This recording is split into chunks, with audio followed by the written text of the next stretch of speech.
Jiwa dari kaji ulang itu adalah mengembalikan roh Pancasila dalam Undang-Undang Ya. Dasar. Jadi sekali lagi, mengembalikan roh Pancasila dalam Undang-Undang Dasar. Where it is very likely that there has been interaction between TNI and the militias. Supaya mereka tahu bahwa concern kita juga adalah mencari penyelesaian. Ini pada saat saya masuk ke Timur Timur, kota Dili memang sebagian besar sudah habis terbakar.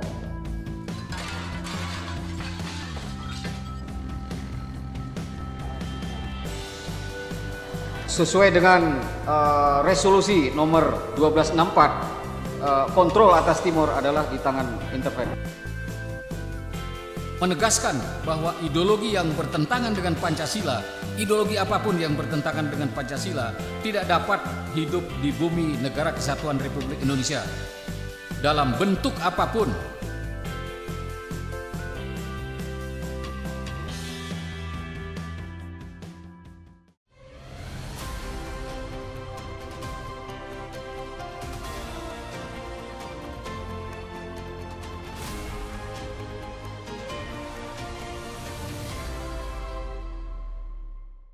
Sobat Leader, di mana saja Anda berada, kita kembali berjumpa di forum diskusi para pemimpin lintas generasi.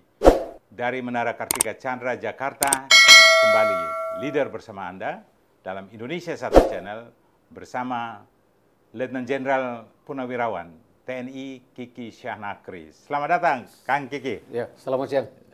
Terima kasih. Sobat Leader, kalau kita bicara TNI, bicara politik, bicara masa depan ini, tokoh yang satu ini. Dan kalau bicara ke belakang sejarah perjalanan beliau, banyak orang yang lupa. Padahal saya ingin kasih tahu saja, Timur di saat-saat akhir, menjelang akhir jajak pendapat, beliau adalah Panglima darurat militer. Anda bisa bayangkan, Panglima darurat militer itu kalau beliau nggak benar-benar persisi, ya kan, nggak jadi itu negara Timur, benar kan? Kan situasi begitu kacau. Tapi terima kasih Kang, apa yang goresan sejarah di Timur yang kini telah menjadi Timur Leste, itu sudah memberikan warna tersendiri bagi Republik ini. Tapi Kang, hari ini kita tidak bicara Timur, tapi kita bicara perjalanan bangsa ini. Hiruk pikuk demokrasi hari ini, kaitannya dengan peran militer saat ini.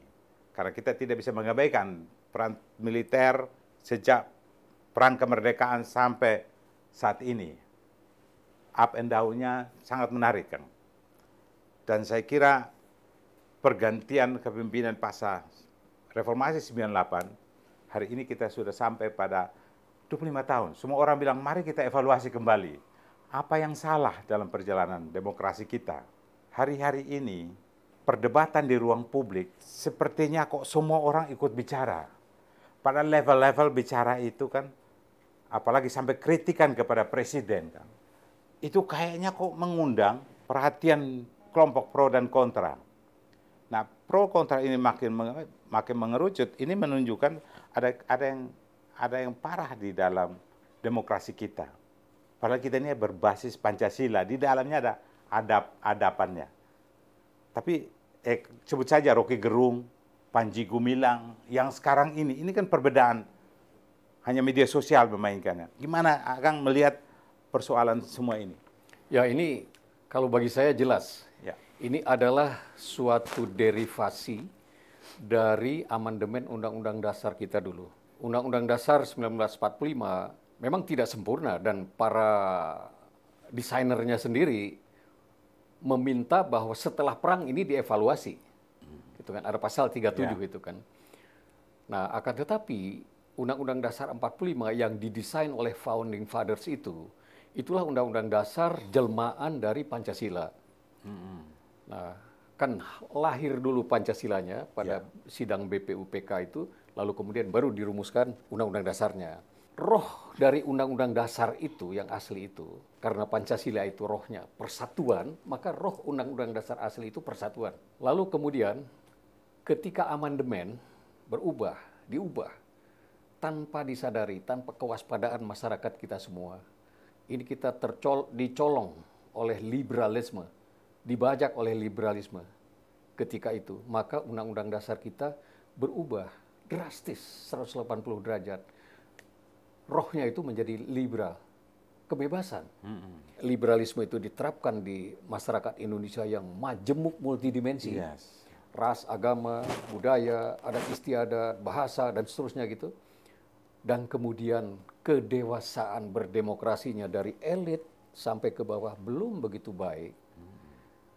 Kesejahteraannya belum begitu baik, masyarakat Indonesia ini. Tingkat menengahnya, level menengah, masyarakat tingkat menengahnya belum terlalu banyak. Maka yang terjadi ketika diterapkan di situ adalah muncul kebebasan yang nyaris tanpa batas. Nah, bahkan mungkin tidak pakai nyaris, sudah tanpa batas. Itulah apa yang fenomena yang terjadi entah dari Rocky Gerung, komentar masyarakat seperti apa, terus kemudian Panji Gumilang yang disebut tadi. Semua orang berkomentar, ini adalah suatu derivasi dari kebebasan yang nyaris tanpa batas. Yang kerannya dibuka ketika... Maksudnya Abang, derivasi ini apa nih? Kelanjutan dari itu. Oh, gitu. Kelanjutan dari dibukanya keran kebebasan ketika amandemen itu dari persatuan menjadi kebebasan, dari Pancasila menjadi liberal. Nah, kebebasan yang nyaris tanpa batas ini muncul karena diterapkan di masyarakat yang belum siap. Apalagi sekarang digitalisasi. Ya, itu tambah apa lagi? Connection, ya. Jadi itu memperkuat. Jadi digebukin habis ya, kita ini ya. Ya. Jadi itu yang diantisipasi Akang dan teman-teman di masa lalu ini. Ini sebenarnya dari sejak tahun 2003. 2002 kan Undang-Undang Dasar yang hasil amandemen diberlakukan. Tahun 2003 berdiri namanya FOKO, Forum Komunikasi Purnawirawan TNI Polri. Nah, di situ ada masih sesepuh-sesepuh kita Angkatan 45. Saya sebut saja misalnya dari Angkatan Darat, misalnya Pak Patri. Kemal Idris, Pak Tri, masih junior kayak itu, junior Pak Kemal Idris. Lalu kemudian dari Angkatan Lautnya Pak Subarkah.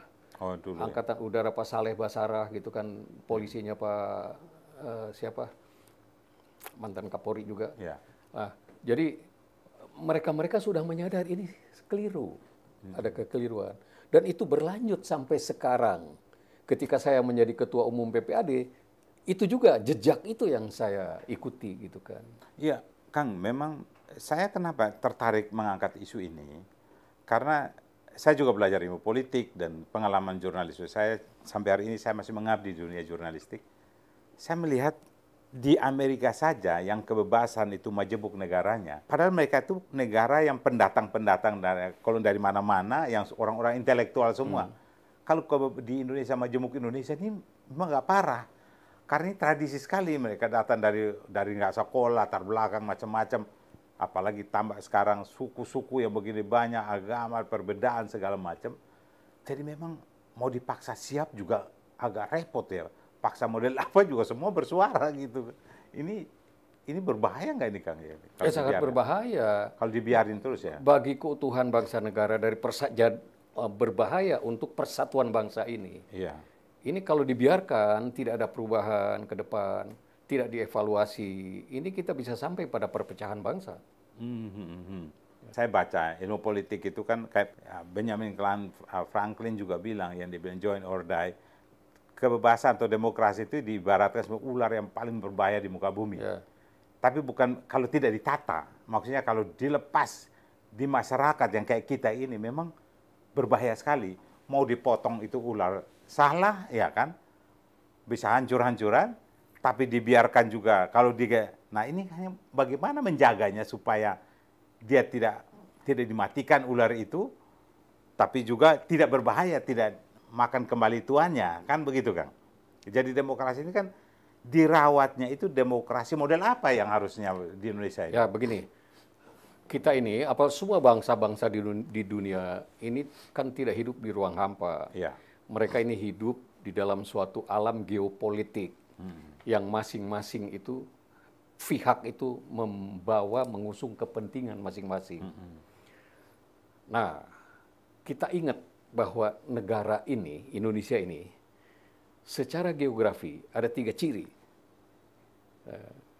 Pertama adalah kita negara kepulauan.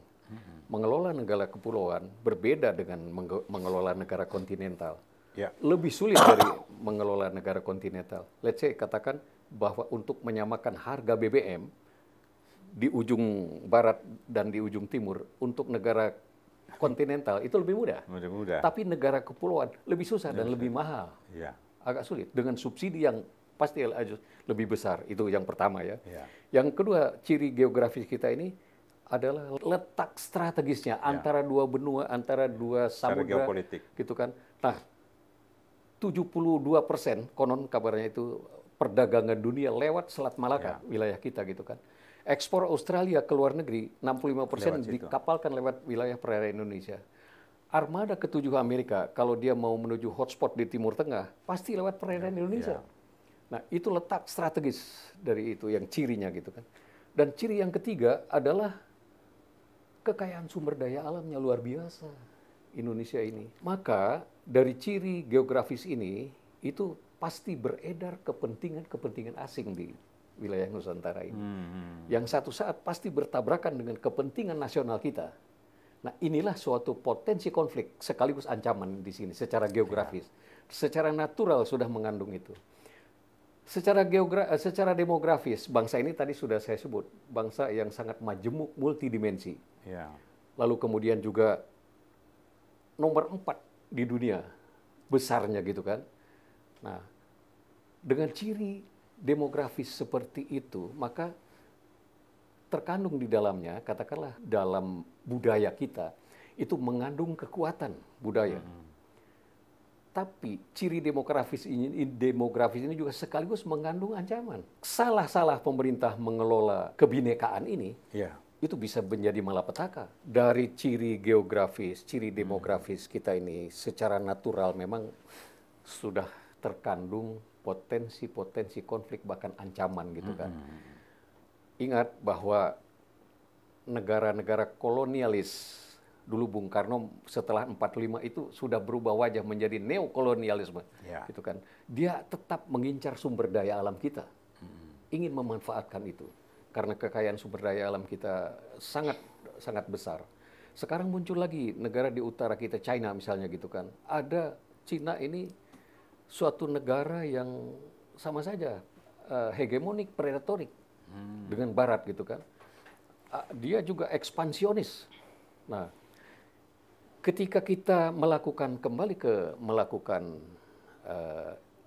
reformasi tahun 98, geopolitik ini tidak diwaspadai.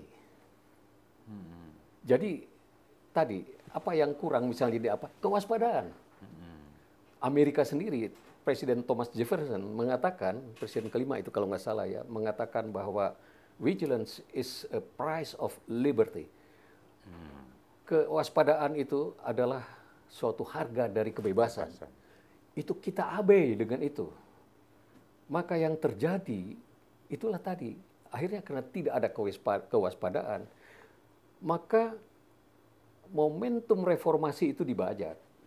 Lalu kemudian kita tanpa sadar bahwa sudah Undang-Undang Dasar sudah diubah 180 derajat.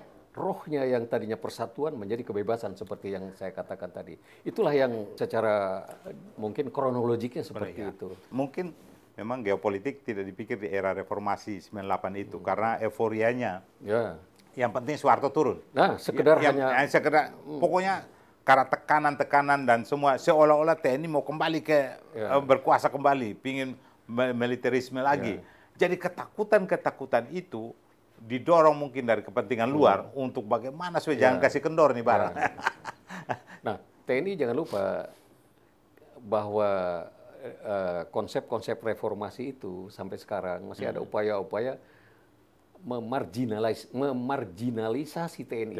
Undang-Undang TNI nomor 34 tahun 2004 itu adalah di situ upaya marginalisasi TNI.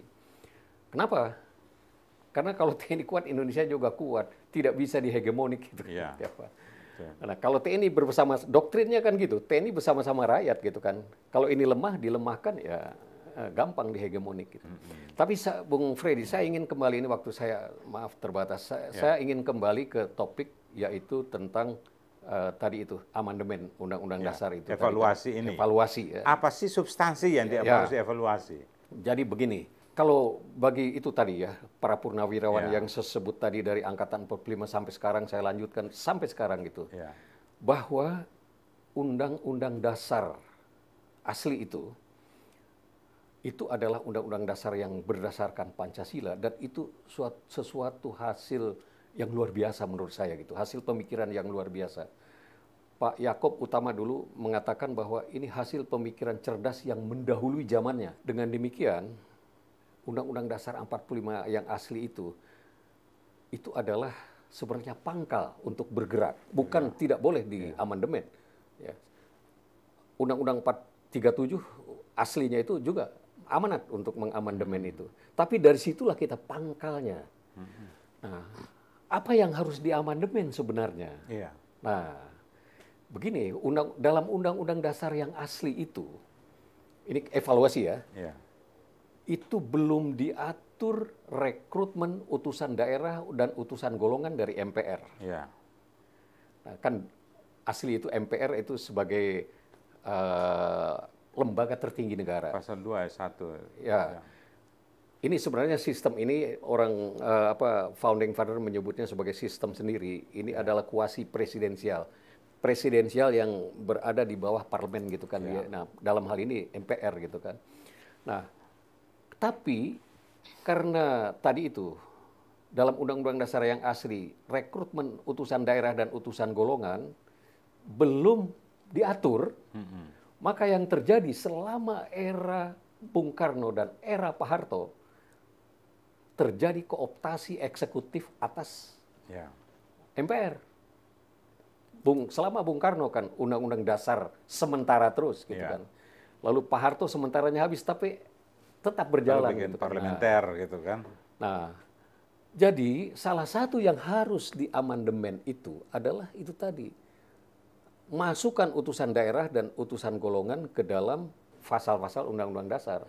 Di situ hanya diamanatkan, diatur oleh undang-undang. Nah, kalau undang-undang yang mengatur kan itu dibentuk oleh para pembentuk undang-undang ini, para politisi. Jadi, tapi di sini kan sudah ada DPD. Gimana tuh DPD? Itulah makanya sebenarnya dulu harusnya utusan daerah. Kalau ini kan meniru 100% Amerika gitu. Tapi nggak jalan juga. Tidak jalan juga. Karena kekuasaan ininya, berebut kekuasaan mereka. Seharusnya nih, rekrutmen utusan daerah misalnya, itu biarkan saja. Itu konsep founding fathers. Biarkan saja daerah yang menunjuk, bukan ditunjuk dari pusat gitu kan. Sebagai contoh misalnya di Papua ada lembaga adat, biarkannya lembaga adat Papua. Lalu di Dayak, suku Dayak, kan mereka juga berhak ada di perwakilan daerah, ada lembaga adatnya gitu, biarkan saja. Memang power tends to corrupt. Waktu itu Pak Harto panjang itu, akhirnya bupati ini semua ditunjuk saja. Jadi utusan daerah, utusan golongan itu ditunjuk oleh presiden. Kayak parah, kayak tidak berkualitas juga. Nah ini kembali kayak sama lagi, kayak kita omong aja terusan DPR semua. Orang kok jadikan jabatan publik ini untuk berbisnis, untuk memperkaya diri. Periksa aja LHKPN. Semua meningkat. Artinya apa? Bahwa di sini aman, mereka tidak bekerja dengan kekuasaan. Ini jadi kapan kerja untuk rakyatnya. Mengambil keputusan untuk rakyat aja berat sekali nampaknya. Sehingga demo di mana-mana. Nah, Kang, substansi apa yang kira-kira harus diamandemen?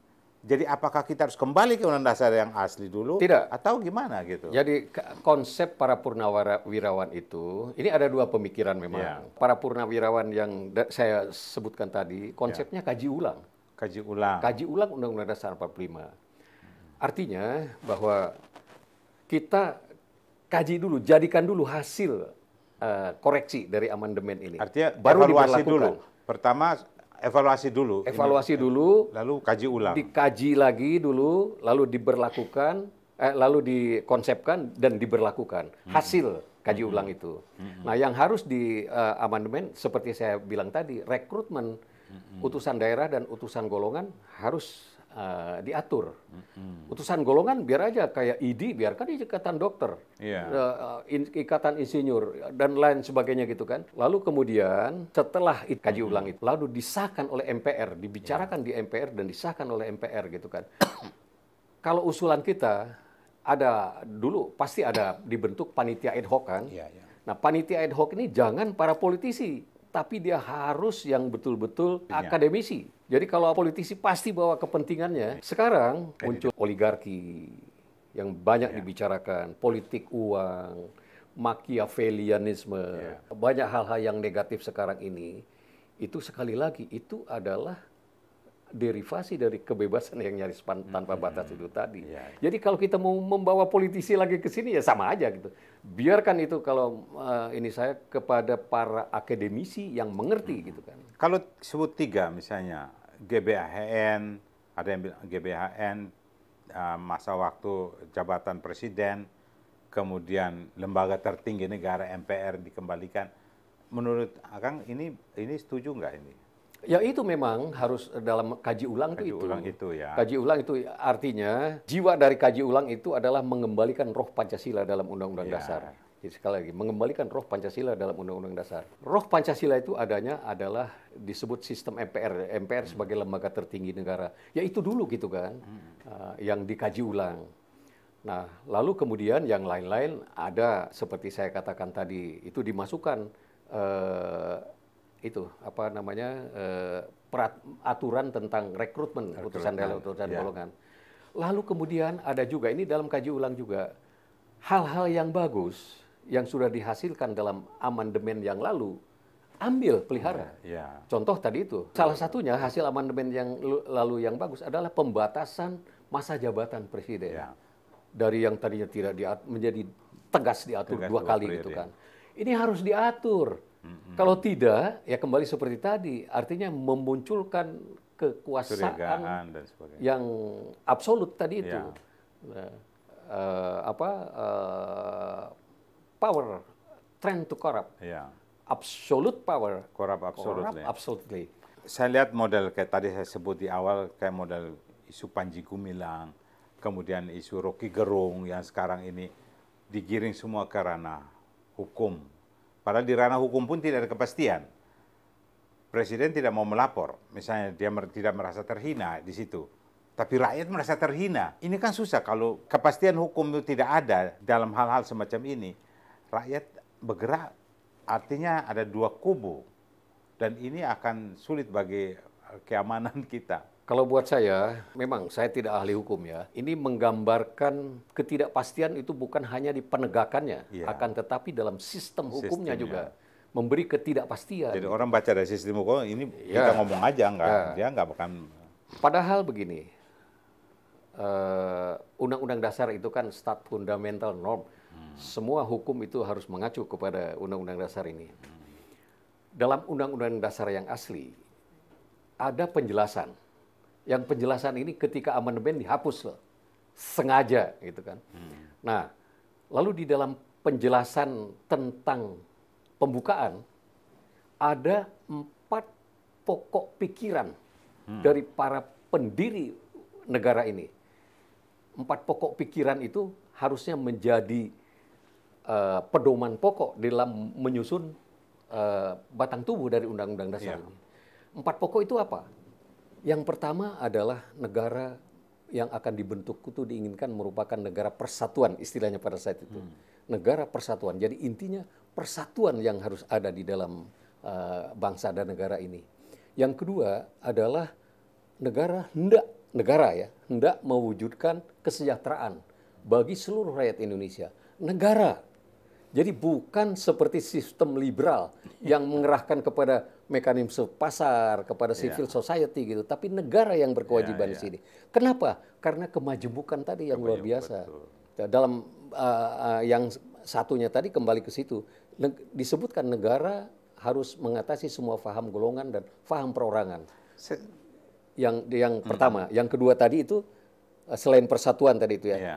Yang kedua tadi itu negara yang hendak mewujudkan keadilan sosial. Yang ketiga adalah demokrasi, perwakilan yang berdasarkan musyawarah mufakat. Itulah ciri khas demokrasi kita.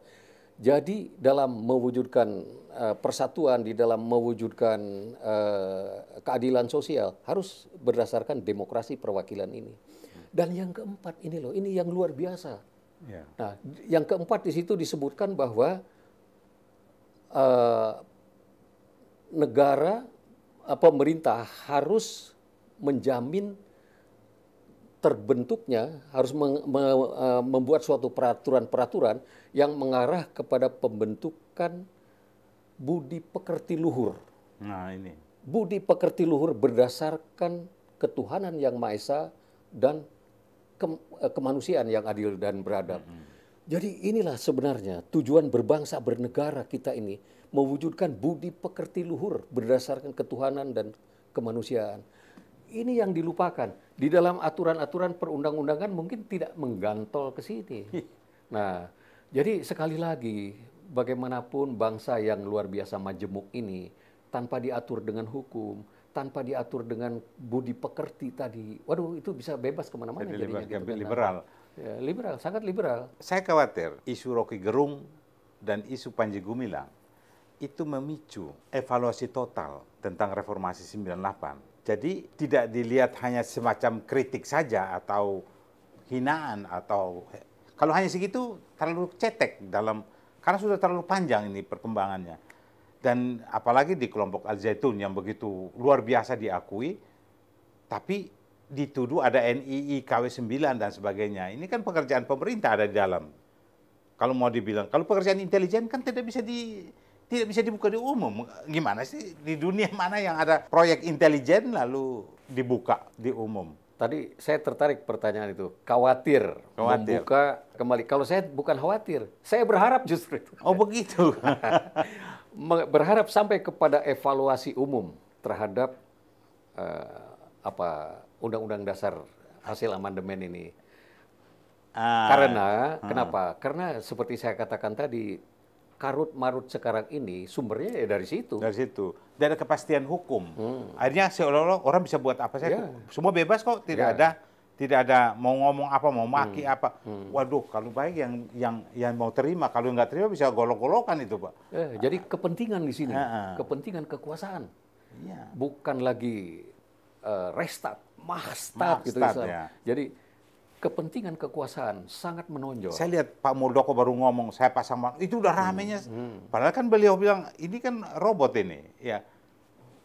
Jenderal Gatot juga berkomentar menyayangkan. Loh jadi perbedaan di kalangan TNI, Purnawirawan pun juga masif juga. Dalam iklim kebebasan ya wajar-wajar mereka bicara begitu. Salah satu ini ya yang sekarang ini kita menjurus ke negara kekuasaan ini adalah terakhir yang saya baca itu ditentang oleh Saldi Isra di MK itu adalah usulan mengubah capres-cawapres itu dari umurnya. Ya merubah umur itu kan.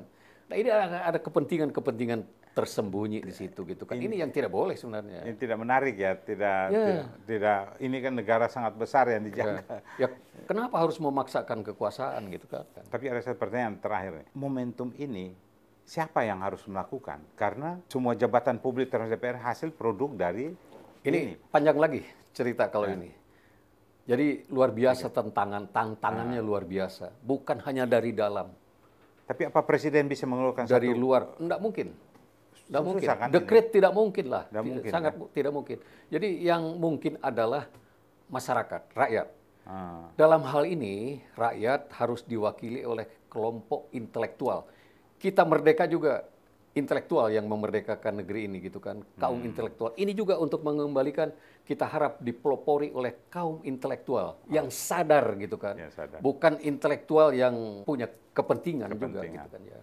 Saya pikir ada statement akhir akan sampaikan di depan kamera ini. Nanti kita coba angkat ini menjadi satu pesan kuat. Ya, sesuai dengan topik pembicaraan siang ini.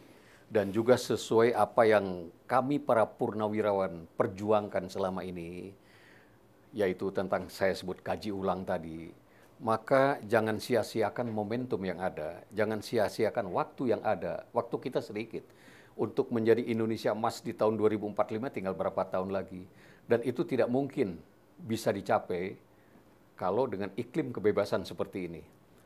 Nah, mungkin tidak akan sampai pada Indonesia emas, tapi mungkin sampainya kepada muaranya kepada perpecahan bangsa. Maka jangan sia-siakan waktu. Kita entah namanya kaji ulang atau kembali ke Undang-Undang Dasar 45 yang asli lalu kemudian dievaluasi lagi, itu kan cara aja. Jadi jangan dipertentangkan. Tapi intinya adalah kita kembalikan sama-sama roh Pancasila ke dalam Undang-Undang Dasar kita yang sekarang berlaku ini gitu kan. Oke, great. Terima kasih Kang. Ya. Luar biasa. Terima Ya. kasih. Sobat Leader, demikian bersama Letnan Jenderal Purnawirawan TNI Kiki Syanakri. Semoga apa yang disampaikan hari ini bermanfaat untuk kita semua. Dari saya Prem dulu, sampai jumpa lagi.